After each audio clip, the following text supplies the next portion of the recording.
Tonight, we could witness the beginning of the end for Bo Nickal's MMA career, and I don't say that because I dislike him. I actually really do like Bo. He seems like a good guy, and I want him to do well. But based on what I've seen in his last couple of performances and a few other factors, I find myself believing that he's in real trouble against de Ridder tonight. Now, why would I say something as hyperbolic as we might witness the beginning of the end of his actual MMA career? Well, I say that because while he might be improving, Bo is almost 30 years old, and he's just now getting to the point where he's facing serious competition. And if he does go out there tonight and have a bad night against de Ridder, I think that will tell us a lot about his ability to progress from here. If we look at his last two fights, there are some telltale signs there that could be real issues going forward.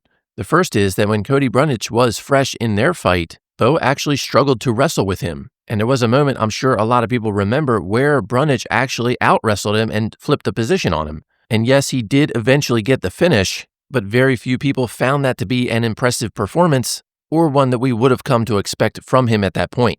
And then when it came to his fight with Paul Craig, he really looked flat most of that fight and wasn't very effective. He landed one shot later in the fight that hurt Paul Craig's eye, but that was really the most significant moment of the entire fight, and he didn't even try to wrestle. And while he might have said that that was because he wanted to use his hands, I more believe it was that he just didn't trust his ability to go down there with somebody as experienced as Craig on the ground. And now tonight, he's going into this fight with somebody who's very dangerous on the ground and who is also decently competent on the feet.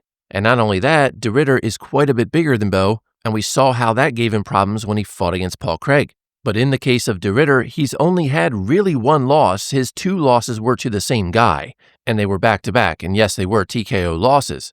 But he's beaten everybody else that he's fought, and he has been a champion in other organizations. So this is going to be a really dangerous test for Bo, and I just don't think we've seen enough progress over time to indicate that he will win this fight. And there really are a couple of big things that lean me to think that de Ridder is going to win this one.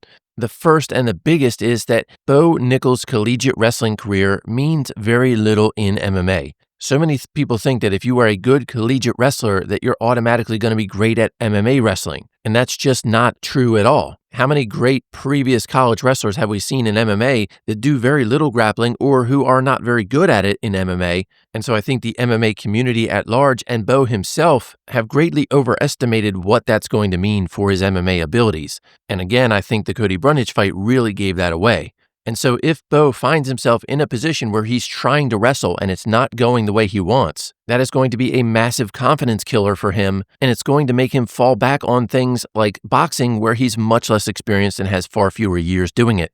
Now, the other thing I'm curious about in this fight is that he said he put on a lot of size for this fight, that after the Paul Craig fight, he felt undersized, and so he wanted to bulk up a little bit, and I really want to see what that does for his ability in there, because it definitely could add some power to his punches, which already were powerful, and maybe it will help with his strength in the grappling too, but then you have to wonder how is he going to do cardio-wise, carrying around that extra weight. So the bottom line for me in this fight is that this is definitely the most dangerous fight that Bo has had yet. I think he's facing a guy that presents a lot of dangers in his most comfortable area of wrestling, and I just would not feel comfortable putting money on Bo in this fight. And in fact, I'm actually expecting de Ridder to win this one, and given how he's beaten most of his opponents in the past, a submission seems pretty likely. But again, I have nothing against Bo, and I would be perfectly happy if he does win this fight, and I'm not putting any bets on it this time, so I'll just be able to sit back and enjoy whatever happens.